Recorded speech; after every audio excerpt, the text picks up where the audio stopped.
Yo, yo, yo! What's up, guys? Welcome back to the channel, and today we are here for the grand finale of It Invaded. 13 episodes in, and this original series is finally coming to a close. Where we left off last episode, we are pretty much heading into two different branches within the story, right? In the reality within the anime, Momoki is out there trying to stop Asukai, either by killing her, apprehending her, or doing something to her, right? She is the one that's powering the Mizuhaname. Although whether or not the Mizuhaname can exist independently of Asukai, that remains to be seen. My guess is no, but we'll see, right?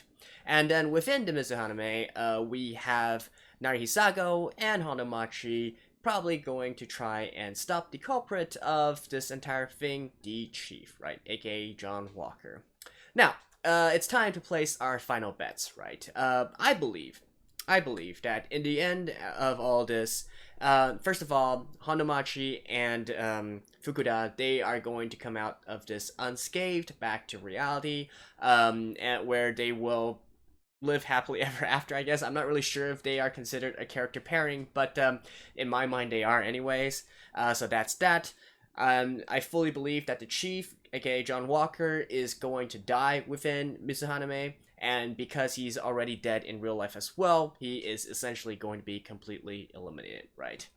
Momoki is going to be able to stop Asukai in some sort of way. Now, with that said, I'm not entirely sure if it's going to be a case where Asukai finally dies, or maybe she lives on within the Mizuhaname. I'm not really sure how that can work, right? But in any case, I do believe that she is going to finally attain peace. Probably the easiest method of that is her dying, right? And yeah, that's what I think is going to happen to her. Or she could, you know, an alternative is to be trapped within Mizuhaname, but we'll get to that later. Now, my final prediction here is I believe Narihisago is not going to come back to reality. He is probably also going to be forever trapped within Mizuhaname to live on this fictional life alongside his wife and daughter. He has nothing waiting for him in reality. He doesn't really want to stay in reality. He's a menace in reality, right? Because he's sort of his mental state isn't exactly the best in the real world. So I believe for all parties involved, probably his best conclusion would be for him to live his life happily ever after within the Mizuhaname. Right. So, final bets are in. Is that true or not? Let's find out together. Alright, let's begin in 3, 2, 1, play. Okay, come on guys, don't screw this up.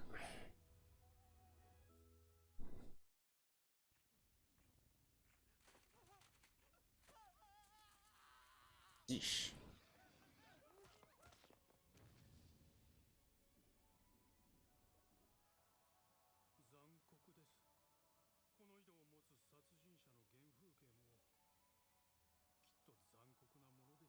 Yeesh.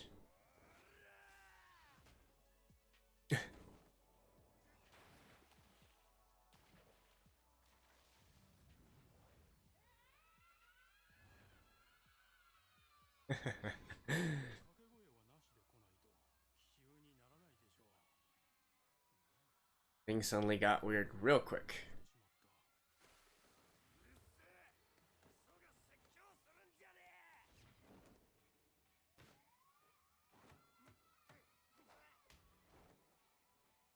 How does their fighting abilities work within this world?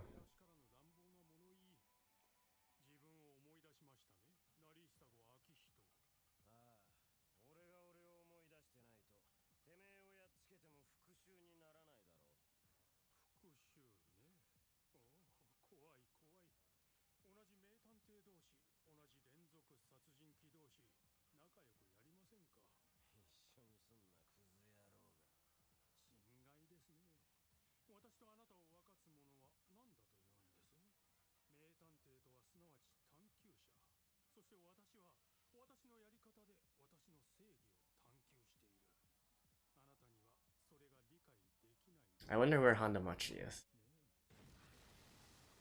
Oh, speak of the devil.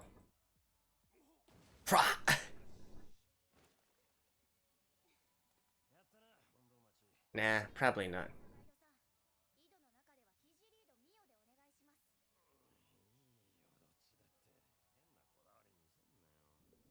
Yeah, why? Hmm.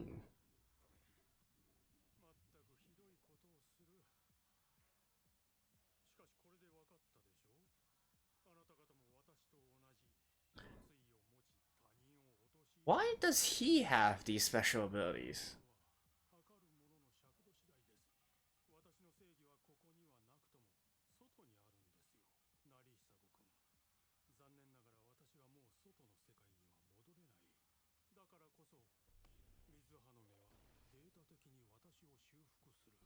Oh, really?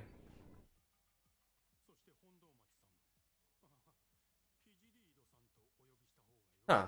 So I guess that means that they have to collab to Mizuhanome. If that's the case, is Narihisago going to survive this? Not really sure now.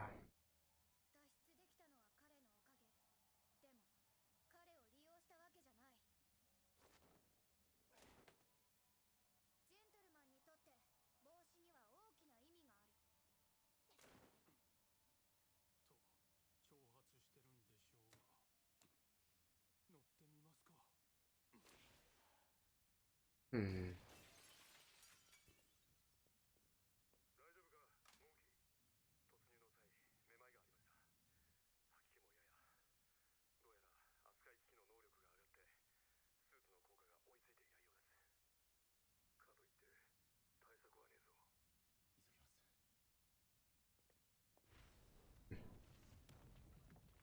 Oh yeah, and then there's these guys as well.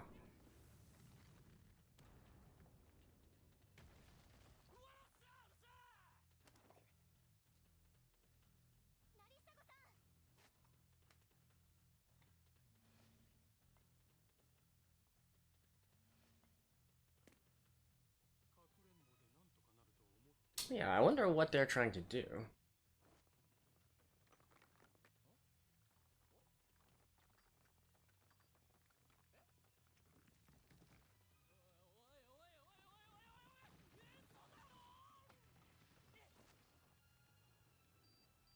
What?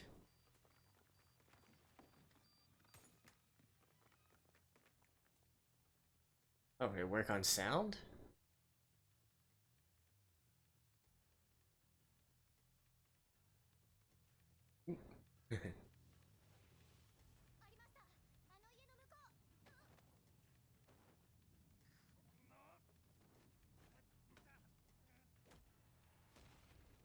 This is the very first well, right?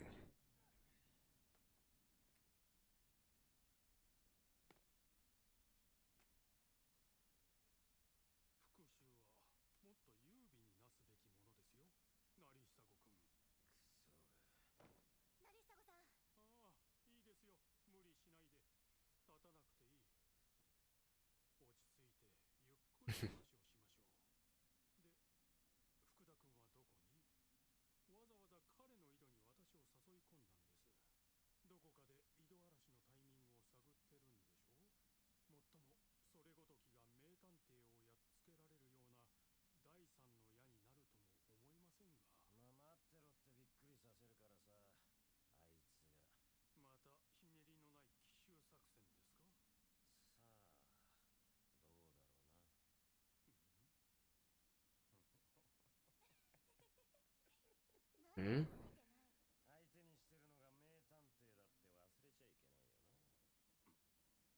Of him?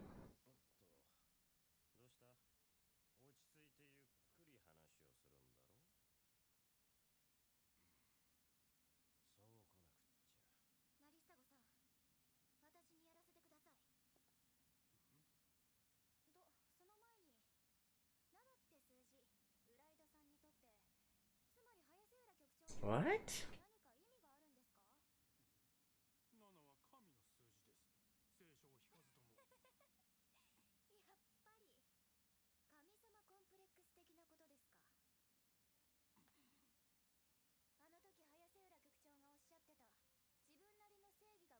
Alright, so he has a god complex. I mean, that's not too hard to make out.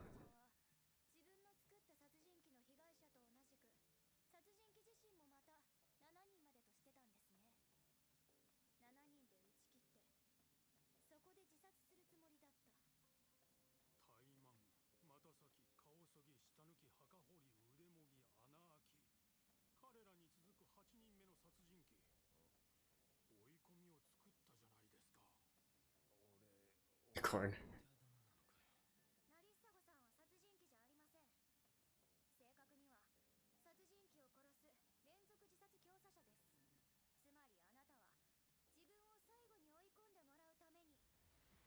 正確には殺人鬼を殺す連続自殺教唆者です。つまりあなたは自分を最後に追い込んでもらうために追い込みを用意した。そん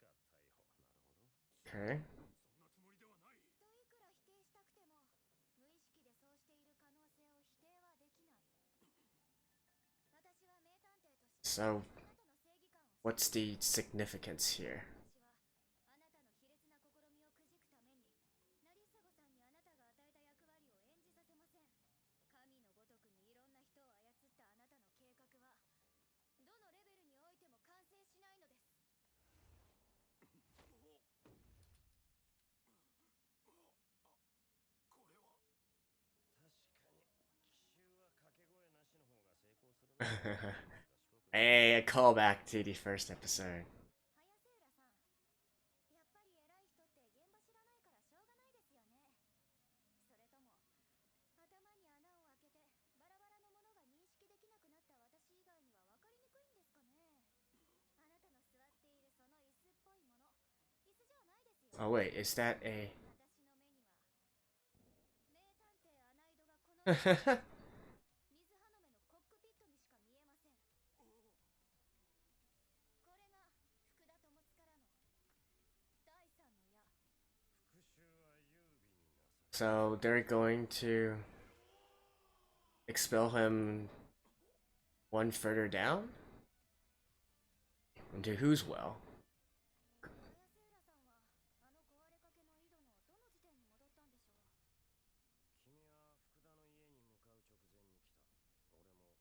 戻ったんでしょう。君は福田の家に向かう直前に来た。俺もおそらくあいつも最初の殺人の前に戻るんじゃないかな。手を貸せ。こいつがジョン・ウォーカーだ。 What? よし、これで誰かがうっかり排出ボタンを押すこともない。こうしてこの世界に平和は訪れ I'm not quite sure I understand what happened just there. I'll have to rewatch that again in just a bit. はあるんですか。いや、希望と期待だけだ。私たち名探偵ですよ。何か窮地を突破するために思考する方が正しくないですか。俺の全知形をもってして希望と期待を抱いているんだよ。遠い世界の自分の預かり知らぬ誰かに望みを託すことが大事だ。 Talking about Momoki, right? それを俺は名探偵として知っている。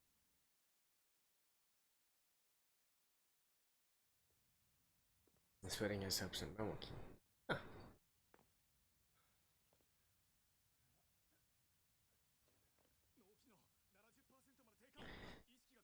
So, they trapped the chief within his...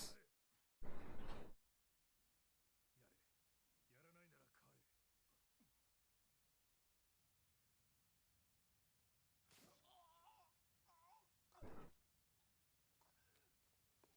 彼。心肺停止。嘔吐物が一部気道に流入。心臓マッサージ開始。 Holy shit. 脈拍戻りません。もう一度だ。除細動もう一度。アドレナリン投与。折れた肋骨が肺を傷つけてます。構うな、続けろ。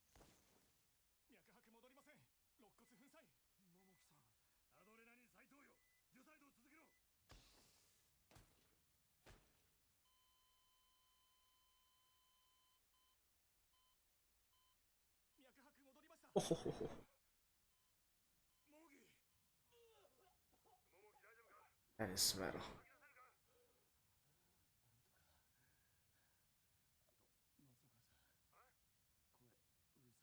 声うるさいです。 Damn, that is metal.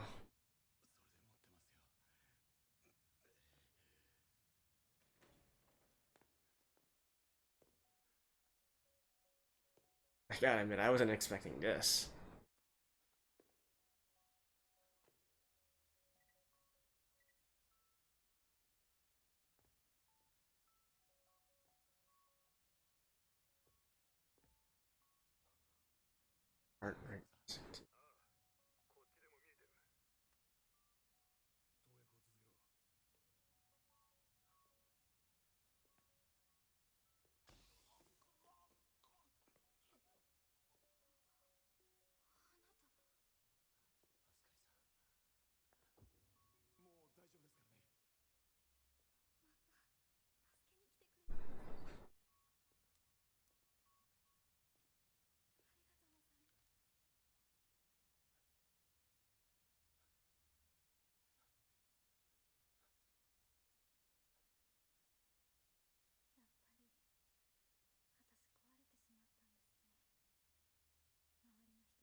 But I still don't understand why.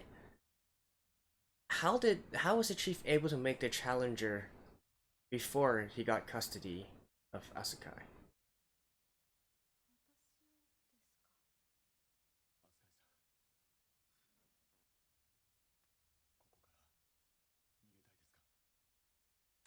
そんな場所があるならそういう暮らしもいいかもしれませ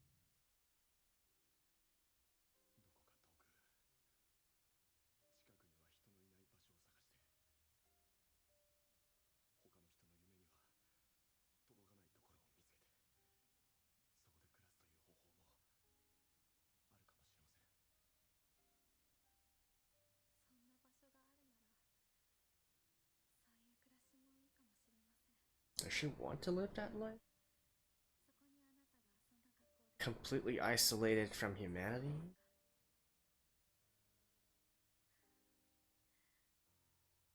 理ですよね。私もあなたも。 Yeah. それに近頃は私の夢に遠くの国の人の怖い夢も混ざってくるようになりました。 The range of her powers is 私の increasing. 世界はどんどん大きく広くなってきているみたいです。私をこれで打ってください。そし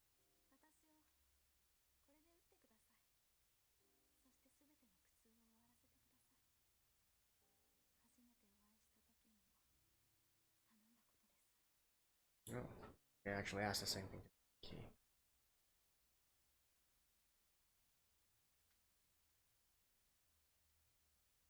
But I.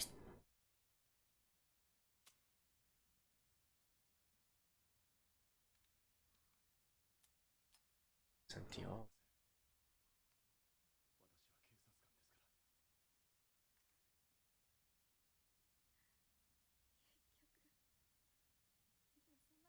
Like, can't she just go back to whatever device that she was at before that the chief was keeping her in? 私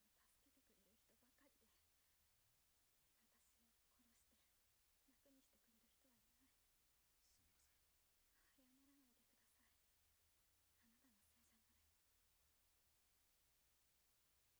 る人ばかりで私を殺して楽にしてくれる人はいない。すみません。謝らないでください。あなたのせいじゃない。やっぱり私。 I wonder what happens to her when she goes into that. Does she continue to die again and again? でも苦しみが増した分一方で私の心のどこかは以前より I guess so. どんどん楽になっていくみたいです。あの暗い水の中で私が私だって忘れるくらい深く Oh, she's just completely unconscious? Okay, I guess that kind of beats dying repeatedly in your dreams, right? 私の欲しいものは何もない。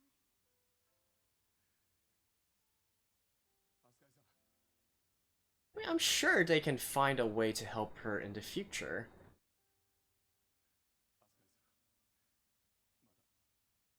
Yeah, not yet, but now that they know of her existence, they should be able to do something. あなたを本当に助けてくれる人が必ず現れるから。 Yeah, I agree, Momoki. 待っ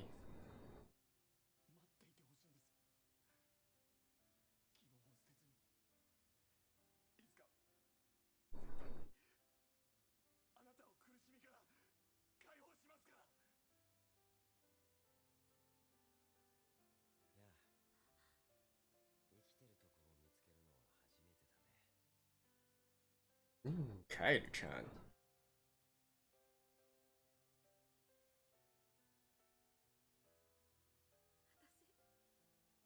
信じます。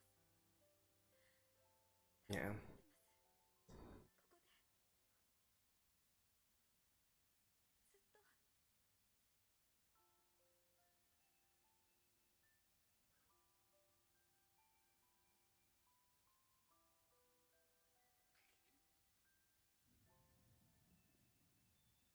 こでずっと。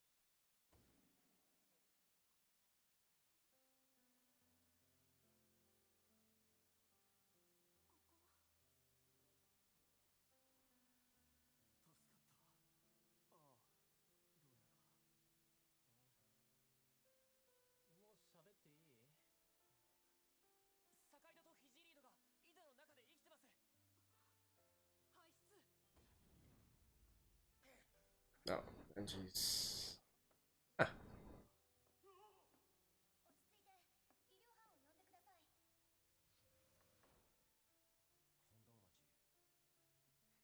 い。 Oh, he's dead. Really? Huh. いいんだ。泣ける相手がいるうちに泣いておけ。 Why though? This is... Man, my predictions have gone completely wrong. But that's fine, I guess. ちゃんと帰ってくるよね。うちに。ああ。いつかきっと本物の場所に。ただ、今じゃないだけなんだ。 Well, what do you know? We end on a very positive note. Alright. こうしてジョン・ウォーカー事件は幕を下ろした。早瀬浦拓彦の死は精神衰弱による自殺と片付けられ、水花目の真実は再び秘匿された。事件の真相も犠牲者についても昏睡状態のまま未だに意識を取り戻さない職員の存在も世間に公表されることはない。蔵という組織はそういう構造なのだと全職員が知っていた。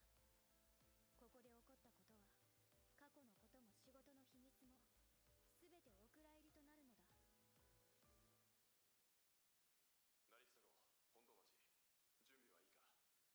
バッチリです。体調は大丈夫か、成久号？問題ありません。今回は新しい井戸だ。引き締めてかかってくれ。もちろん。でも中に入ると別人格ですよ。気合いつながりますかね。そこはつなげていくんだよ、小春ちゃん。了解です。頑張ります。新しい殺人鬼の井戸、楽しみです。皆さんも捜査頑張ってください。変わった子だなあ。適材適所だな。どうやら。行くぞ、新人。遅れてすみません。井戸構築の許可出ました。了解だ。新体制の Right, and Mamoki is the chief, right? 頼んだぞ。局長代理。Oh wait, he's the acting chief? Oh wait, he's the... Wait, the acting chief. 井戸の中の事件より現実世界の事件捜査が優先だからな。井戸からの情報量と質を向上させて解析効率を上げていく。了解です。よし、名探偵投入。その声は俺には届かない。聞こえていたとしても誰が言ったのかはわからないだろう。俺は俺ではなく、新しい俺は俺のことすらわからない。そうやってまるで死に直すみたいに目を覚ますと、そこはいつだって奇妙な世界だ。そこでは一人の女の子が常に死んでいる、殺されている謎がある。そしてその女の子が俺の名前と仕事を教えてくれる。そうして俺は理解する。この世界の全てに意味があると。俺の生にも意味があり、彼女の死にも意味がある。そういう世界でしかできない仕事があり、それは俺にしか成し遂げられないのだ。俺の名前は坂井戸。名探偵です。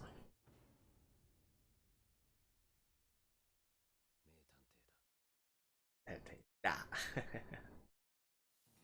Really? We're ending here? I kind of feel like I want to see a lot more. Alright. Well, let me rewatch this. I'll see you guys right after this. Alrighty, so I got the ending completely wrong, didn't I? I did not think that they were going to put such a positive spin on things, so have this one big happy ending where all the protagonists survive and live on to fight another day, all the antagonists get put away, you know, it's very Disney-esque, or I guess shonen-esque, if you will, right? And Fukuda, you know, you could argue that he's part of the protagonist group as well, but really, he's more of an anti-hero, I guess, and he is a serial killer after all. He killed lots of innocents, so it's entirely reasonable that he had to go in the end. I mean, at least he died in relative peace compared to the other killers, the other antagonists, right?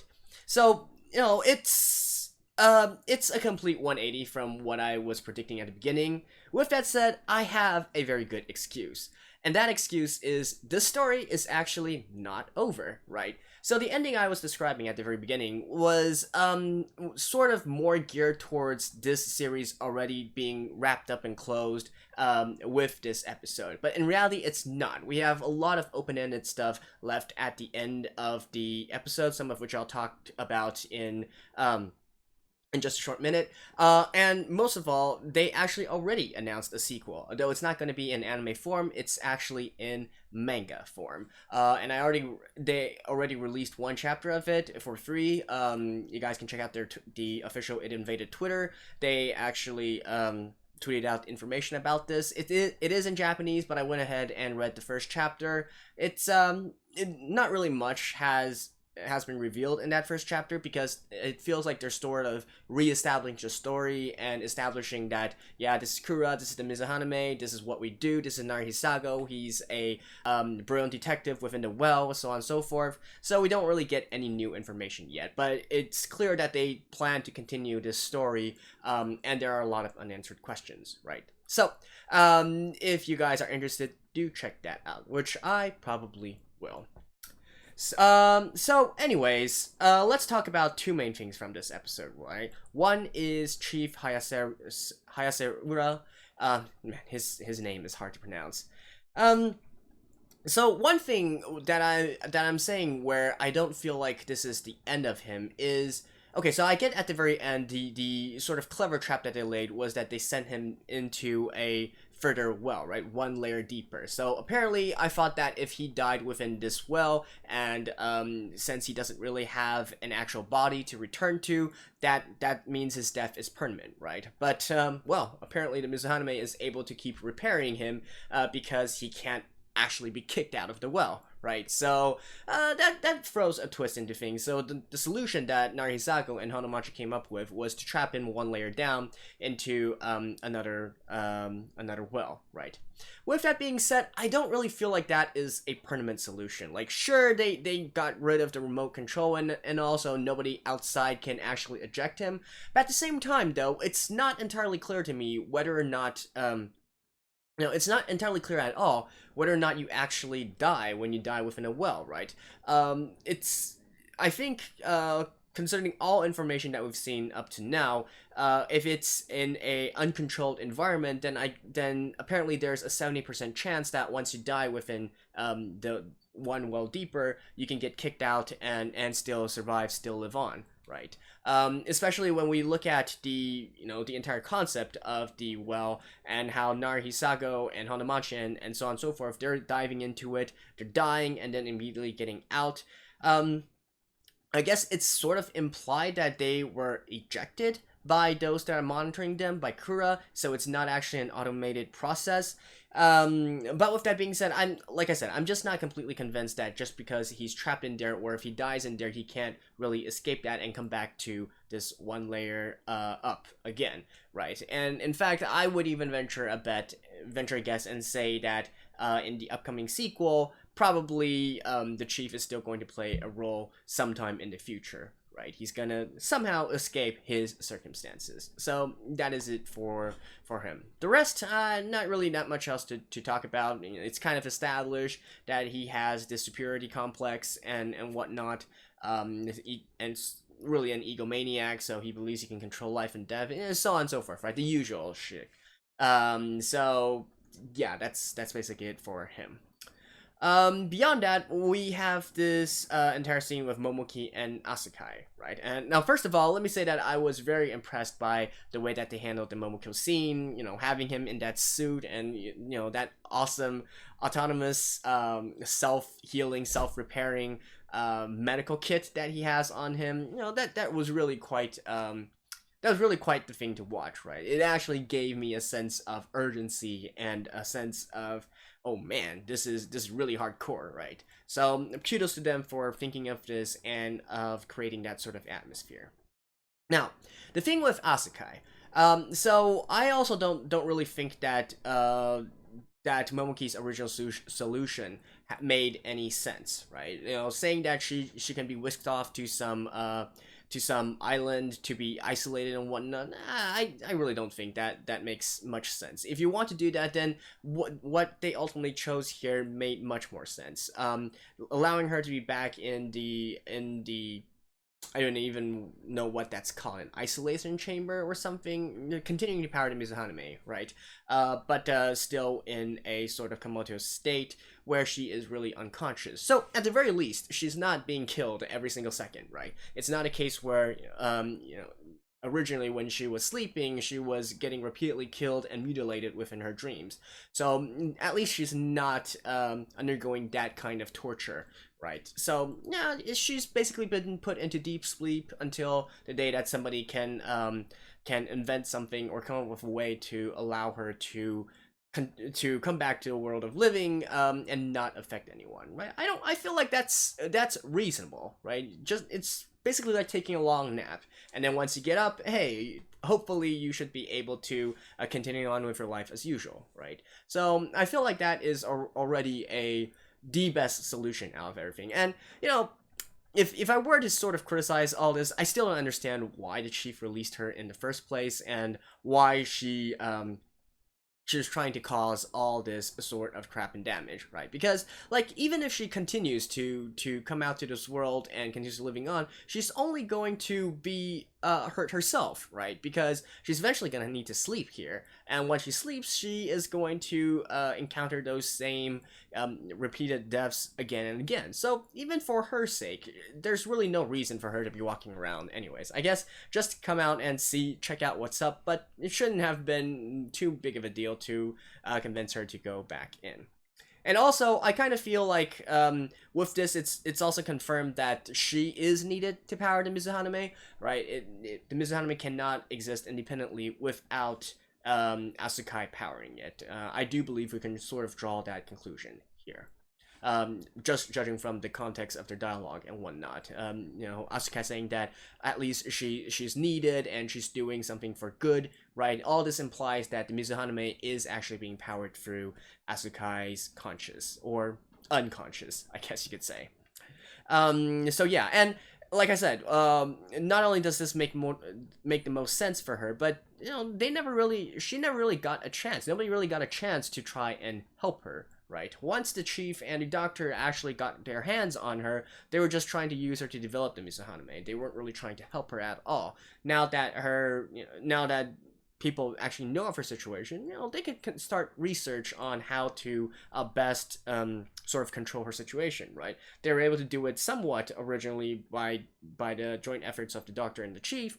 There's no reason why they can't just up the scale and make it work even with her enhanced abilities, right? So I do feel like that was a satisfactory ending for her, at least to this point in the series. Alright, so that's basically it for this episode. Let's talk about the series as a whole, right? I would gotta say, idinvaded definitely is my pleasant surprise of the season. I wasn't expecting much from this. I'm glad to the few of you who recommended this to me. Then again, I went into this expecting a detective series, which I've been saying for the past few episodes already. It's really not.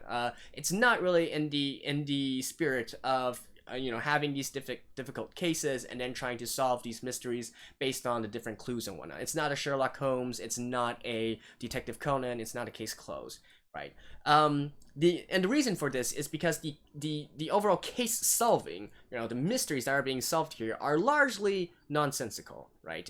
There's a lot of logic jumps, and you're mainly along for the ride, right? It's to look at the creativity and to see what kind of situations, what kind of weird situations or very unorthodox methods that they can come up with in order to solve this. It's not really meant for you as the viewer to sort of try and piece the puzzle together yourself. Right, so in that essence, it's really not that kind of detective series. What it is, however, is a sci-fi thriller, right? You have this overall big mystery surrounding the entire story that you're trying to solve, and it has obviously elements of sci-fi in there. You know, what with having this Mizuhaname being able to dive into people's minds and affecting people's minds even in real life as well. So it has that sci-fi element to it, right? But as looking at it as a sci-fi thriller, it is good. Being able to piece together the mystery at the very end here, and knowing, you know, just to an extent how, you know, how everything came to be and so on and so forth, right? And really, you know, it's got the fundamentals down, right? The music is good, and the animation and artwork isn't exactly all that, it doesn't stand out all that much, but it's good, right? I wouldn't say it's great or anything, but it's definitely much more than serviceable. And I really enjoyed watching all the different wells and what kind of strange wells that they sort of came up with, as well as the creativity, as I mentioned, in solving the mystery, right? It always kept me on edge. Again, it's not really something where we as viewers are supposed to go along and sort of make educated guesses as to how it will happen. It's more to sort of like marvel at the sort of ingenuity that the writers came up with, and to have all these different situations, all these different worlds, and how everything is connected together at the end, right? And at the very least, there aren't too many there aren't too many plot holes or whatnot. There are some things that I feel like aren't properly explained, and I've been if you guys have been following my series so far, I've been sure to point them out whenever I encountered them. But I feel like overall they could still be explained via some with, again, some creative methods, right? It's not like an overall contradiction that makes the story completely fall apart. Even the one contradiction that I was really puzzling over, and that is how come the chief was able to make the challenger without actually having contact with Asukai first, or having the Mizuhaname and so on and so forth, right? Well, as it turns out, I guess he doesn't really need the Mizuhaname in order to affect the minds of the other killers. Apparently he's able to do that even without it, right? So I feel like even that isn't really a contradiction. There are some other things in regards to some of the other serial killers and whatnot, but overall, I guess at the end of the day, it is sort of sci-fi, right? And sometimes they can just say, yeah, it's because of this particular reason that we were able to solve this particular mystery. Like, say for instance, Hanomachi just suddenly having this god-given, this god-tier ability of being able to piece together puzzles without even seeing the puzzle piece, right? So, I mean, it is sci-fi in the end. But like I said, we're not looking at this from a detective series point of view. We're not really looking at how the clues and whatnot logically add up. We're more looking at the creativity that the writers have put into this, and on that end, this is definitely more than adequate. So there we go. That is it for Invaded. If there's any of you guys who are here for the first time and just for this series, feel free to check out my other works as well, or maybe not. Hey, it is completely to your freedom. But if you do, hey, check out my other stuff. I do like to do all my videos in this sort of format where I have a blind reaction throughout, and then at the very end I try to go deeper into different discussions as to what I like, what I don't like, and also some theory crafting, right? So if you do enjoy this kind of format, hey, check out some other stuff. I think you won't be disappointed. So there we go, and like I mentioned before, this anime does indeed have a sequel. It's a manga, although right now only the first chapter is released and it's in Japanese, but if you can read Japanese, go check it out, and if not, maybe keep an eye on when translations are available in the future. I know that I'm probably going to keep you a tab on it, and if there's ever a second season of this anime, I will be sure to watch it. So there we go, this is Mavri signing off, hope to see you guys again, and bye-bye.